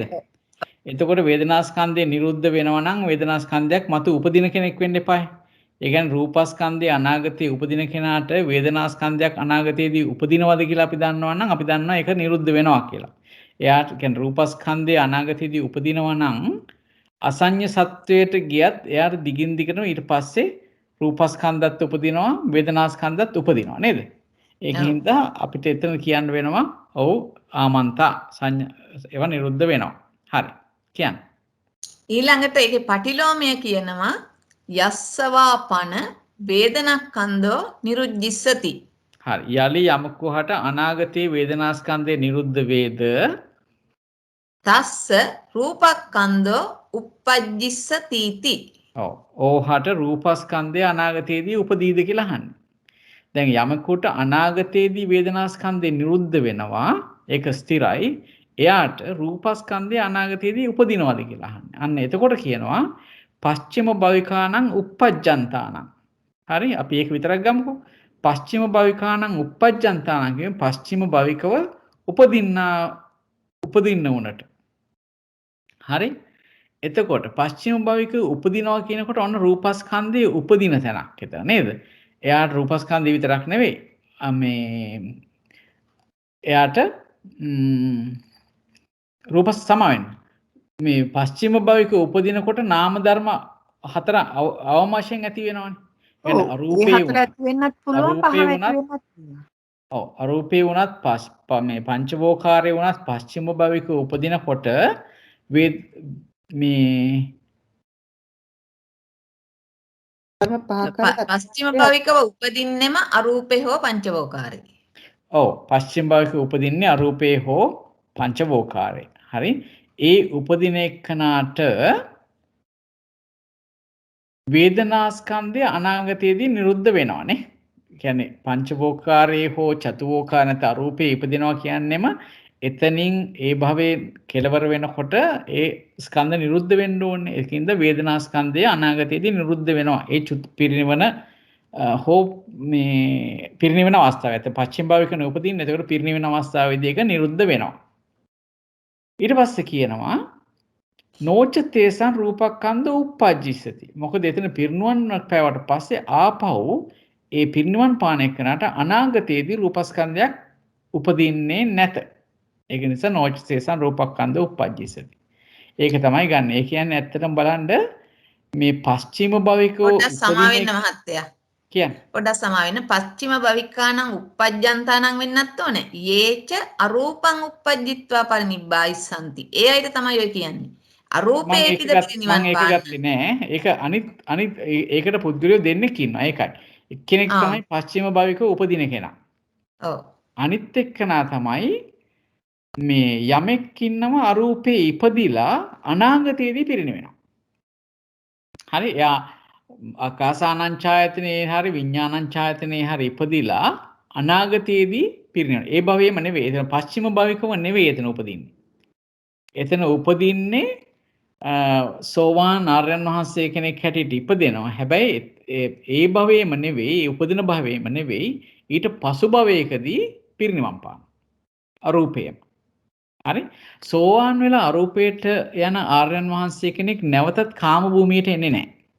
ඒ ආර්යයන් වහන්සේ අරූපේම පිරිනිවන් පානවා. හැබැයි අපිට කියන්න බෑ ඒ සෝවාන් වෙලා ප්‍රතිසන්දිගත මේ සෝවාන් ඵලයට පත් වුණාට පස්සේ පංචවෝකාරයෙන් හරි කොහෙන් හරි චුත වෙලා ප්‍රතිසන්දිය ගත්තට පස්සේ නැවත කාම භූමියකට එන්නේ නැහැ. ඊට පස්සේ එතනින්ම ඉතිරි මාර්ග ඵල ලබලා පිරිනිවනවා. හැබැයි අපිට හරියටම කියන්න බෑ ඒ මුලින්ම අරූපේ ඉපදිච්ච සෝවාන් වෙලා ඉපදිච්ච තලයේම පිරිනිවන් පානවද නැත්නම් ඊට ඉහළ තලවලට ගිහිල්ලා පිරිනිවන් පානවද කියලා. නමුත් දැන් මෙතන ගන්නකොට යේච අරූපං uppajjitva parinibbāyissanti කියනකොට යමෙක් අරූපේ ඉපිද අනාගතේ පිරිනිවනවා. අනාගතේ පිරිනිවෙන්නෙත් අරූපේමයි. එතකොට අන්න එයා කීප පාරක් මේ ප්‍රතිසන්දියක් ගන්න පුළුවන් අරූපේ. ඒක ගැනයි කියන්නේ. එයාටත් අනාගතයේදී රූපස්කන්ධයක් ඇති වෙන්නේ නැහනේ. අරූපේ මේ ප්‍රතිසන්දිය ගන්න හින්දා නැවත නැවත. ඒකයි කියන්නේ. ඒකත් පැහැදිලි නේද? එයාට වේදනාස්කන්ධය සමා වෙන්න කරදර කරනවා කියලා හිතන්න එපා. මේ පච්චිම භවිකානං uppajjantāනං කියන තැනත් පංචවෝකාර පච්චිම භවිකයයි අරූපේ පච්චිම භවිකයයි. එතකොට අරූපේ පච්චිම භවිකව අපි හිතමුකෝ සෝවාන් වෙලා ගිහිල්ලා ආකාසානංචයතන ඉපදිලා එතනම පිරිනිවන් පාන පච්චිම භවිකයක් වෙන්න පුළුවන් නේද? පුළුවන්. එහෙමයි පංචවෝකාරයේ පච්චිම භවිකව ඉපදිලා පිරිනිවන් පාන අය. ඒ දෙකම මෙතෙන්ට අයිති නේද? ඒ දෙන්නම ඔතනටයි තියෙන්නේ. පස්චිම භවිකානං අමතරව හරි. ඊට අමතරව අරූපයේ සෝවාන් වෙලා ගිහිල්ලා ඉපදිලා ආකාසානංචයතනෙ විඤ්ඤාණාන්තයතනට ඕනනම් තල හතරටම ගිහිල්ලා පිරිනිවන් පාන අය ගැන තමයි මෙතන කියන්නේ. එහෙමද? ඔව්. අඩුම ගානේ තව පස්චිම භවිකව නෙවෙයි. එතන ගිහිල්ලා සෝවාන් ආර්යයන් වහන්සේ එතන ප්‍රතිසන්දියක් ගන්නවා. ඊට පස්සේ ඒ ගත්ත භවයේම නෙවෙයි ඊට පස්සේ වෙනත් ඊට එහා භවයකට ගිහිල්ලා ඊට ඉහළ භවයකට ගිහිල්ලා ඉහළ තලයකට ගිහිල්ලා පිරිනිවන් පානවා. ඔතන තුන් දෙනෙක් ගැන කියන්නේ. අනාගතයේදී වේදනාස්කන්ධ නිරුද්ධ වෙනවා. රූපස්කන්ධ අනාගතයේදී හටගන්නේ නැහැ. මොකද අරූපේනේ දැන් ඉතිරි ටික සේරම තියෙන අරූපේනේ. හරි. පිරිනිවෙන කම්ම ප්‍රවෘත්තිය තියෙන්නේ අරූපේ. ඒක නිසා. ඒක කරනකොට තව ටිකක් පැහැදිලි වෙයිනේ. උපාද වාර නිරෝධ වාර කරනකොට තව ටිකක් පැහැදිලි වෙයි කියලා. පැහැදිලි වුණේ නැද්ද දැන්? ටිකක් නෑ ඒක මෙහෙමයි. දැන් මෙතන දෙකකට බෙදුවේයි කියලා ගත්තේ. දෙකකට බෙදුවේ. දැන් පච්චිම භවිකය උපදින්න පුළුවන්, අරූපෙත් උපදින්න පුළුවන්, පංචවෝකාරෙත් උපදින්න පුළුවන්. එතකොට පංචවෝකාර ඉපදුණු කෙනාට වේදනස්කන්ධය ඉපදිලා නින්නේ. එතකොට අනාගතේ නිරුද්ධ වෙනවනේ. ඔව්. එතකොට ඒ නිරුද්ධ වෙනකොට මේ රූපස්කන්ධය උපදින්නේ නැහනේ. ඔව්. දැන් පච්චිම භවිකව ඉපදුනාට පස්සේ ආයි රූපස්කන්ධය උපදින්නේ නැහැ. ඒක නිසා මෙතන පළවෙනි අංක 1ට ගමු පංචවෝකාරය උපදින්නන් පච්චිම භවිකව. ඔව්. 1 පංචවෝකාරය පච්චිම භවිකව උපදින්නන් ඒගොල්ලන්ට වේදනස්කන්ධය නිරුද්ධ වෙනවනේ. දැන් පස්චිම භවික නම් පිරිනිවන් පානකොට නිරුද්ධ වෙනවා. දැන් පච්චිම භවික නිසා ආයිසරයක් උපදින්නේ නැහැ රූපස්කන්ධය. ඔව්. පංචවෝකාරය වුණා. ඊළඟට ඒ වගේමයි අපි හිතමු සෝවාන් ආර්යයන් වහන්සේ නමක් ගිහිල්ලා ආකාසානංචායතනෙ උපදිනවා. ඒ ආකාසානංචායතන තලයේදීම උපදිනකොට වේදනස්කන්ධය තිබුණා වේදනස්කන්ධෝ නිරුද්ධිස්සති. මේ ඉපදිලා ඉන්නවා ආකාසානංචායතන ඉපදිලා ඉන්නවා පිරිනිවන් පාන වෙලාවේ නිරුද්ධ වෙනවා වේදනස්කන්ධය. නිරුද්ධිස්සති. ඇයි දැන් ආකාසානංචායතනෙදීම රහත් වෙලා පිරිනිවන් පානවා. ඒ මේ පච්චිම භවිකය දෙන්නෙක් ගැන කියන්නේ. හරි ඒ කියන්නේ ශ්‍රීමති මහත්මිය සෝවාන් ආර්ය පුද්ගලයේද එතන සෝවාන් හෝ සකදාගාමි හෝ අනාගාමි වෙලා ඕනනේ මේ අරූපෙට ගිහිල්ලා පිරිනිවන් පාන්න නම් ඒ වගේ ආර්යයන් වහන්සේ කෙනෙක්ම වෙන්න එපායි. ගිහිල්ලා උපදින්න. ඔව් පැහැදිලිද? සමායන ජයන්ත මහත්තයා මම විස්තර කරනවට නෑ කමන්නේ. කියන්නේ එතනදී අවම වශයෙන් සෝවාන් එතකොට මෙතන අංක දෙකක් දාලා ලියා ගන්න. පළවෙනි අංකය පංචවෝකාරයේ පච්චිම භවිකව උපදින්නන්. ඒක අපි පැහැදිලි කරා. දෙවෙනි එක අරූප තලයේ පච්චිම භවිකව උපදින්නන්. ඒ අය වෙන්න පුළුවන්, සෝවාන් වෙන්න පුළුවන්, සකදාගාමි වෙන්න පුළුවන්, අනාගාමි වෙන්න පුළුවන්. ඒ අයුරින් ගිහිල්ලා උපදිනවා. එතකොට ඉපදුනාට අනාගතේ තමයි වේදනස්කන්ධය නිරුද්ධ වෙන්නේ. ඉපදින මොහොතේ නිරුද්ධ වෙන්නේ නැහනේ. එතකොට දැන් අද ඉපදිලා හෙට පිරිනිවන් පානවා නම් එතකොට වේදනස්කන්ධය නිරුද්ධිස්සති. හෙට නිරුද්ධ වෙන්නේ. ඔව්. එතකොට නමුත් එතන හෙට රූපස්කන්ධයක් උපදින්නේ නැහනේ. නෑ. හරි. එතකොට මේ දෙක හරි නේද? නෑ තේරුණා. මට කෝල් එකක් ඇවිල්ලා ඔය අන්තිම ටික කියනකොට මට මේ කෝල් එකක් ඇවිල්ලා මම කතා කරේ නෑ. මැසේජ් එකක් දැම්ම මේ වුණාට අර එතන මිස් වුණා මට. ඔය මිස් වුණ තැන තමයි අරූපං uppajjinta parinibbāyissanti කියන තැන මට. ඒක. එතකොට මේ තුන්වෙනිය. මේ තුන්වෙනිය ජයන්ත මහත්තයාට පින් සිද්ධ වෙන්න ඕනේ මම නෙමෙයි ඒක තේරුම් ගත්තේ ජයන්ත මහත්තයා කිව්වම යේච අරූපං uppajjitva අරූපේ උපදිනවා සෝවාන් වෙලා ආකාසානංචායතනෙ උපදිනවා ඊට පස්සේ කැමතිනම් විඥානංචායතනෙට යනවා එතනදි පිරිනිවන් පාන්න පුළුවන් රහත් වෙලා කැමතිනම් ආකින්චඤ්ඤායතන වෙනකම්ම තලෙන් තලේ යනවා එහෙම නැත්නම් නේව සංඥා නාසඤ්ඤායතනෙටම යනවා ගිහිල්ලා එතන පිරිනිවන් පානවා එතකොට වේදනක්ඛන්ධය නිරුද්ධිස්සති නමුත් අරූපේ නිසා රූපක්ඛන්ධයක් උපදින්නේ නැහැ. හරි. දැන් තේරෙනවා. බොහොම පිං ශ්‍රීමති මහත්මිය. ඊළඟට කියන ඉතරේසං අනිත් සියලු දෙනාට වේදනක්ඛන්ධයත් අනාගතේ නිරුද්ධ වෙනවා රූපක්ඛන්ධයත් උපදින්න පුළුවන් අනාගතේ. හරි. බොහොම පිං ශ්‍රීමති මහත්මිය මේක හොඳට පැහැදිලි වුණා දැන් නේද? එතකොට විශේෂයෙන්ම ওই පච්චිම භවිකානං කියනකොට නිතරම uppajjantāනං කියන වචනයත් පිටිපස්සෙන් එනවා හුඟක් මේ. එතකොට ඒක තමයි විශේෂත්වය. පස්චිම භවිකයව උපදිනකොට අනාගතයේදී ස්කන්ධ නිරුද්ධ වෙනවා. හැබැයි අනාගතයේදී ස්කන්ධවල හට ගැනීමක් නැහැ කියන එක තමයි එතෙන්දී කියන්නේ. පස්චිම භවික කියන එකේ තේරුම. හොඳයි මම හිතනවා එහෙනම් අපි අතරම අද හොඳ විස්තරයක් අපි භූමි නැත්නම් ස්ථාන 27 ගැනම සම්මර්ෂණයක් කරා මේ ආවර්ජනයක් කරා. ඉතින් මම හිතනවා අද වෙනත් දෙයකට යන්න අපිට කාල වේලාව නැති නිසා අපි මේ ආකාරයෙන් අද දවසට නිමා කරමු. මේ පිළිබඳව මොකද තව ප්‍රශ්න තියෙනවද? මහත්තයා ගැමුණු මහත්තයා විජිත මහත්මයයි කතා කළේ නෑ නේද? හොඳයි ගැමුණු මහත්මයා සහ විජිතා මහත්මිය ඔබ දෙපළට මොන හරි ප්‍රශ්නයක් තියෙනවද? තේරුණාද? ගැටළු සාගතයන් තියෙනවද? නෑ විශේෂයෙන්ම කියන්නේ පැහැදිලි කිරීමේදී තමයි තේරුනේ මේ දන්නේ නැති දේවල් ගොඩක් දැනගැනීමට ලැබුණා බොහොම පිං. හොඳයි විජිතා මහත්මිය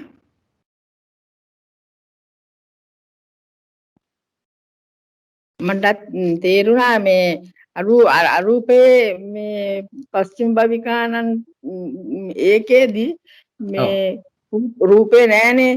ඔව්. රූපේ නෑ. එතකොට ඒගොල්ලට අනිත් ස්කන්ධ හතර දිගටම මේ චුත වෙනකම්ම අනිත් ස්කන්ධ හතර විතරද තියෙන්නේ. ඔව් දැන් අරූපේ ඉපදෙන කාට උනත් එහෙමනේ. කියන්නේ ඉපදෙන කාට උනත් ස්කන්ධ හතරයි තියෙන්නේ. එතකොට මේ පස්චිම භවිකව ඉපදෙන කෙනාට ඒ අවසාන ස්කන්ධ ටික තමයි ඒ භවයේදී හම්බ වෙන්නේ. උපදින ඒ පස්චිම භවිකව උපදිනකොට ඒ ස්කන්ධ හතර මේ උපදිනවා. එයාට ඒ පිරිනිවෙනකොට ඒ ස්කන්ධ හතරම නිරුද්ධ වෙනවා. හැබැයි ආයේ මතු භවයක් නැති නිසා නැවත ස්කන්ධවල හට ගැනීමක් නැහැ. කිසිම ස්කන්ධයක් ඊළඟට අනාගතයේදී හටගන්නේ නැහැ. ඒක පැහැදිලි නේද? චුත වෙලා එතනින් ඉවරයි. එතනින් ඉවරයි. එතන පිරිනිවන් පානවා. පස්චිම භවිකෝ කියන්නේ ඒකනේ. පස්චිම භවික කියලා කියන්නේ මේ සංසාරයේ උපදින අවසාන භවය. ඒක තමයි පස්චිම භවය කියලා කියන්නේ. අවසාන භවය. එතනින් එහාට නැහැ. දැන් අපි ගත්තොත් සියලු රහතන් වහන්සේලා ගත්තාම මේ රහතන් වහන්සේලාගේ අවසාන භවය තමයි උන්වහන්සේලා සමහරු පෘථග්ජන විදියට උපදිනවා නේද? සමහරු කලින් සෝවාන් වෙච්ච ආර්යයන් වහන්සේලා සෝවාන් ආර්යයන් වහන්සේලා හැටියට උපදිනවා. සකදාගාමි ආර්යයන් වහන්සේලා හැටියට උපදිනවා. ඒ විදිහට අනාගාමි ආර්යයන් වහන්සේලා හැටියට උපදිනවා. නමුත් ඒ අය රහත් වෙලා ඒ භවයේම රහත් වෙනවා. දැන් මේ සෝවාන් වෙලා ඉපදුණු ආර්යයන් වහන්සේ කෙනෙක් වුණත් පෘථග්ජනෙක් හැටියට ඉපදිච්ච කෙනෙක් වුණත් ත්‍රි හේතුක ප්‍රතිසන්දියකින් ඉපදිච්ච මේ පෘථග්ජනෙක් නම් එයත් මේ භාවනාදී වඩලා සෝවාන් සකදාගාමි අනාගාමි අරහත් කියන ඵලයටපත් වෙලා ඊට පස්සේ පිරිනිවන් පානවා ඒ ජීවිතේ. මෙයත් එතකොට පස්චිම භවිකයි. යම් කෙනෙක් කලින් සෝවාන් වෙලා හිටියා නම් සෝවාන් වෙලා නැවත කොහේ හරි ප්‍රතිසන්දියක් ගත්තොත් සමහර විට එතනදී ඉතිරි මාර්ගඵල ටික ලබලා එතනින් ප්‍රතිසන්දියක් මේ පිරිනිවන්න පුළුවන්. එතකොටත් එයත් එතකොට පස්චිම භවිකයි. ඒ විදිහට තමයි යන්නේ. අවසාන මේ සංසාරයේ අවසාන භවයට තමයි අපි පස්චිම භවය කියලා කියන්නේ. පස්චම භවිකං uppajjantāනං කියලා කියන්නේ ඒ අවසාන භවයේ උපදින අය. එතනින් එහාට ඒගොල්ලන්ගේ නැවත ඉපදීමක් නැහැ. කිසිම ස්කන්ධයක පහළවීමක් ඇති වෙන්නේ නැහැ අනාගතයේදී. ඒ පිරිනිවෙනකොට ස්කන්ධ සියල්ලම නිරුද්ධ වෙලා යනවා. ඒක පැහැදිලිද? තව මොන හරි තියනද පැහැදිලි කරගන්න?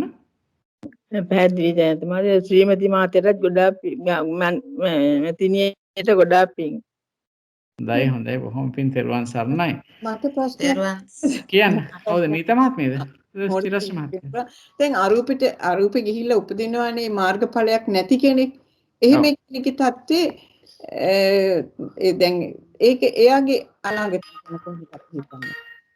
මොකද එයාට එයා දැන් අපි කියමු මාර්ගඵලයක් දැන් සෝවාන් මාර්ගඵලයක් ලැබිලාම මිසක් ගිය කෙනෙකුට විතරයි අරූපෙදී මේ ඊතුරු මාර්ගඵල දිනු කරලා මේ සසරෙන් එකතු වෙන්න පුළුවන්. පරිණිරවාණය වෙන්න පුළුවන්. සෝවාන් මාර්ගයක් නැතුව ධාන වඩලා අරූපේ උප්පත්තිය ලබන කෙනෙකුටගේ තත්ත්වය මොකක්ද? එයාට කිසිම මාර්ගඵලයකටපත් වෙන්න බෑ. මොකද එයාට ශ්‍රුතයක් ලැබෙන්නේ නැහනේ. ඒක තමයි ඒ වුණාට මං අහන්නේ එහෙම නෙමෙයි. ඒ එතන ලැබෙන්නේ නැහැ. ඒකින්ද දන්නවා. දැන් එයාට එතනින් චුත වෙච්ච කාලෙක එතන ආයුෂ ඉවර වෙලා චුත වෙච්ච කාලෙක එයා නැවත මේ පංචවෝකාරයකට එන්න පුළුවන් කාමසුගතිය භූමියකට. කාමසුගතිය ප්‍රතිසන්දියක් ලබනවානේ. ඔව් කාමසුගතිය ප්‍රතිසන්දිය. එයාට රූපාවචර ප්‍රතිසන්දියක් ලැබෙන්නේ නැහැ. අසඤ්ඤ සත්ත්ව ප්‍රතිසන්දියක් ලැබෙන්නේ නැහැ. එයාට කාමසුගතිය ප්‍රතිසන්දියක් ලැබෙනවා. ඒ කියන්නේ යා පංචවෝකාරයටත් ආපහු එන්න පුළුවන් මේ අරූපේ ඉන්න එක්කෙනත් නේ. එන්න පුළුවන් නෙවෙයි එනවා. නේද මහත්තයා? අනිවාර්යෙන්ම එනවනේ. අනිවාර්යෙන්ම එනවා. හැබැයි යා එන්නේ සුගතියට තමයි එන්නේ. සුගති කාම සුගතියට තමයි එන්නේ. ඒක චුට්ටක් මම තව ටිකක් කියන්නද ඒකට? කියන්න. දැන් ආකාසානංචායතන ඉපදුණු කෙනෙකුට කැමති නම් ධානය වඩලා ඉතුරු හතරත් අරගෙන අරූපේ මේ නේව සංඥා නාසඤ්ඤායතනට යනකම් යන්නත් පුළුවන්. එහෙම නැත්නම් ඒ භවයේදී ආයුෂ කෙලවර වුණාම ඒ කියන්නේ මහා කල්ප ගාන මේ 20000 40000 60000 84000 එහෙම ඉවර වුණාම උපදින්න පුළුවන් කාම සුගතියේ මනුෂ්‍ය ලෝකේ දිව්‍ය ලෝකෙක උපදින්න පුළුවන්. රූපාවචරයට යන්නේ නැහැ, අපායට යන්නේ නැහැ. ඊට පස්සේ මනුෂ්‍ය ලෝකෙ ඉපදිලා මනුෂ්‍ය ලෝකේ කිසි අකුසලයක් කරා නම් ඊළඟ අති අනාගතාත්මක අපායට උනත් යන්නත් පුළුවන්. ඒකයි ඔය බුදුරජාණන් වහන්සේ භවය වර්ණනා කරන්නේ නැත්තේ. අරූපෙන් අහලා තියෙනවා දැන් යම් කෙනෙක් අසඤ්ඤ සත්‍යෙත් ගිහිල්ලා දැනට හිටියට අසඤ්ඤ සත්‍යෙත් චුත වෙලා එයා මේ දුගතියකට උනත් යන්න පුළුවන් කියලා මම අහලා තියෙනවා. අසඤ්ඤ සත්‍යයයි. ඒ ගැන මොකක්ද? එකපාර නෙවෙයි. ඒ ගැන ඒක පොඩ්ඩක් මට පැහැදිලි කරලා දෙන්න. ඒක මට හරියටම කියන්නේ මාත් දන්නවා අපායට යන්නේ නැහැ කියලා. කෙලින්ම දුගතියට යන්නේ නැහැ කියලා ජයන්තමල් කියන්නේ. හැබැයි මං අහලා තියෙනවා දුගතියට යන්න පුළුවන් කියලා. හැබැයි කෙලින්ම ඊළඟ භවෙම කියලා මං දන්නේ නැහැ. මං යම්කිසි දේශනාවකදී මට මතකයි මං අහලා තියෙන අර අන්තිම මොහොතේ එයාට මතක් වෙනවා එයා කලින් භවංග සිතද මතක් කියලා එයාට යන්න පුළුවන්. හැබැයි යා මේ දුගතියෙන් මිදිලා නැහැ කියන විදිහේ දේශනාවක් මම අහලා තියෙන එක මම ගොඩක් කල් ඒ ගැන තමයි අසඤ්ඤ සත්‍යයේදී සිත් පහළ වෙනවද මහත්තයා චුතියේදී හරි මොහොතේ අන්තිම චුත වෙන මොහොතේ යා අන්තිමට අසඤ්ඤ සත්‍යයට යන වෙලාවේ ඇවිච්ච හිතෙන් අරමුණක් දෙනවා කියලා මම එහෙමයි අහලා තියෙන්නේ ශ්‍රීමති මහත්මිය. ඒක තමයි මම පැහැදිලි කරගන්නේ. මම හිතුවේ විපාකයක් විදිහට පහළ වෙනවා කියලා. මම අහලා තියෙනවා අර එහෙම ඒකයි මට ඒ වගේ ඒවා ඉතින් දැන් ඉස්සර ආපුවා. ඉතින් ඒවා මේ ක්ලියර් කරගන්න මම හිතන්නේ අපි ඔක කතා කරනවා මේ අභිධම්මත් සංග්‍රහයේ කතා කරා කියලා මට මතකයක් තියෙනවා. ඔව් ඒක තමයි. ඔව්. මට ඒ උනට මතක නෑ මල්ලි. අපි ඒක හොයලා බලමු මේ මට නම් මතක හැටියට කෙලින්ම අපායට යන්නේ නැහැ. කාම සුගතිය ප්‍රතිසන්දියක් කරන් ඊට පස්සේ ඉතින් මේ සසර සැරිසරනවා කියන එක වෙනවනේ. හරි මාර්ගය කියන පොම්පි අනිත් එක මේ අපි දැන් තව ඊළඟ සැරේ යමකට තියෙන්නේ අර මේ අතීත අනාගත තියෙන එක විතරයි ප්‍රත්‍යනික කොටස විතරක් කරන් පස්සේ අපිට දැන් යන්න තියෙන්නේ ආපහවර උත්පාද නිරෝධ වාරයට. දැන් ওই උදාහරණ ගත්තේ ඒකෙන්නේ. ඒක කරන්නේ ඉස්සර වෙලා පොඩි හැඳින්වීමක් කරලා දෙන්න මේ උත්පාද නිරෝධ වාරය කියන එකෙන් අදහස් කරන්නේ මොකක්ද කියලා. එතකොට අර තෝරගන්න ලේසි වෙන හින්දා. හොඳයි බොහොම පිං. හොඳයි. එහෙමනම් අපි අද දෙවියන්ට පින් දීලා වැඩසටහන නිමා කරමු. ආකාසට්ටා ච බුම්මට්ටා දේවානාගා මහිද්దికා පුඤ්ඤන්තං අනුමෝදිත්වා චිරං රක්칸තු ශාසනං චිරං රක්칸තු දේශනං චිරන් රක්ඛන්තු ත්වං සදා ඉදම්මේ ඥාතිනං හෝතු සුඛිතා හොන්තු ඥාතයෝ ඉදම්මේ ඥාතිනං හෝතු සුඛිතා හොන්තු ඥාතයෝ ඉදම්මේ ඥාතිනං හෝතු සුඛිතා හොන්තු ඥාතයෝ ඉමිනා පුඤ්ඤ කම්මේන මාමේ බාල සමාගමෝ සතං සමාගමෝ හෝතු යාව නිබ්බාන පත්තියා ඉදම්මේ පුඤ්ඤ කම්මං ආසවක්ඛයා වහං හෝතු ඉදම්මේ පුඤ්ඤ කම්මං ආසවක්ඛයා වහං හෝතු ඉදම්මේ පුඤ්ඤ කම්මං ආසවක්ඛයා වහං හෝතු සබ්බ දුක්ඛා පමුච්චතු සාදු සාදු සාදු හැම දිනාටම තෙරුවන් සරණයි. තෙරුවන් සරණයි. අපි සුපුරුදු පරිදි ඔබතුමා අද දවසේත් අප කෙරෙහි මහත් කරුණාවෙන් විශාල දහම් පරයයක් අපට පැහැදිලි කර දුන්නා. ඇත්තටම විදර්ශනා භාවනාවට අත්වලක් වගේ ධර්ම කොටසක්. ඉතින් අපි ඊටාම කෘතවේදීව ඔබතුමාට පුණ්‍ය අනුමෝදනා කරනවා. ඔබතුමාගේ ධර්මඥාන තව තවත් දියුණු වෙන්න ඕනේ අපිට මේ වගේ උදව් උපකාර ගන්න. මොකද යමක ප්‍රකරණය කියන එක බොහොම ගැඹීර දෙයක්, බොහොම කල් කරන්න තියෙන දෙයක්. ඉතින් ඔබතුමාගේ ප්‍රඥාව නිදුක් නිරෝගී දීර්ඝායුෂ භාවය දිනෙන් දින වර්ධනය වෙලා අපිට බොහෝ කාලයක් සම්බුද්ධ ශාසනයට මේ ආකාරයේ සේවය කරන්න අවශ්‍ය ධෛර්ය ශක්තිය වීරිය නිරෝගී භාවය දීර්ඝායුෂ ලැබේවා. පතන උතුම් බෝධියකින් සුව පහසු වෙන්න චතුරාර්ය සත්‍ය අවබෝධ වේවා. ඒ වගේම ඔබතුමා ධර්ම ඉගෙන ගත්තා වූ ගෞරවනීය ස්වාමීන් වහන්සේලාට, ඒ වගේම ගුරු උතුමන්ට, දැනට ඉගෙන ගන්නා වූ ස්වාමීන් වහන්සේලා ඇතුළු ගුරු උතුමන්ට, දෙමව්පියන්ට, පරලෝසපත් යම්තා ඥාති මිත්‍රාදීන්ට, නෝනා මහත්මිය ඇතුළු දරුවන්ට අපි තාම කෘතවේදීව පුණ්‍ය අනුමෝදනා කරනවා. ඒ සෑම සියලුම දෙනාත් සුජීවත්ව ඉන්න සෑම සියලුම දෙනා නිදුක් නිරෝගී සුවපත් දීර්ඝායුෂ ලබත්වා කරන කියන කටයුතු රැකීරක්ෂා දියුණුවෙන් දියුණුවටපත් වෙත්වා පතන උතුම් බෝධි වලින් සුව පහසුවෙන් චතුරාර්ය සත්‍ය අවබෝධ කරගන්නට හේතු වේවා වාසනාව වේවා. පරලෝසපත් ඥාතියෝ සුගතියෙන් සුගතියටපත් වෙත්වා. ඒ හැම දිනාටත් උතුම් වූ චතුරාර්ය සත්‍ය සුව පහසුවෙන් අවබෝධ කරගන්න මේ පින් හේතු වේවා වාසනාව වේවා. අපිට මේ කල්යාණ මිත්‍ර සම්පත්තිය ඈත අතීතයේ සිට ලබා දුන්නා වූ සියලුම කලන මිතුරන්ට විශේෂයෙන් බ්‍රූණ මහත්මියට, ලක්ෂ්මී මහත්මිය ඇතුළු සෑම සියලුම දෙනාටත් සහභාගී වුණ ඔබ හැමටත්, ඔබ පවුල්වල සෑම සියලුම දෙනාටත්, ඔබගේ ගුරුතුමන් වැඩිහිටියන්ටත්, පරලෝසපත් ඥාතීන්ටත් මේ සෑම සියලුම දෙනාට ඒ ආකාරයෙන්ම මේ සියලු කුසල අනුමෝදන් වෙත්වා. ඒ සෑම සියලුම දෙනාත් ඔබ සෑම දෙනාත් නිදුක් නිරෝගී සුවපත් දීර්ඝායුෂ ජීවිත ලබත්වා පතන උතුම් බෝධි වලින් සුව පහසු වෙන්න චතුරාර්ය සත්‍ය අවබෝධ කරගනිත්වා. පරලෝසපත් ඥාතිහු සුගතියෙන් සුගතියටපත් වී නිර්වාණ අවබෝධ කරත්වා. සෑම දිනාටම තෙරුවන් සරණයි. සාදු සාදු සාදු. බොහොම පිං ශ්‍රීමති මහත්මිය හැම දිනාටම තෙරුවන් සරණයි. තෙරුවන් සරණයි. මාත්‍ය බොහොම පිං.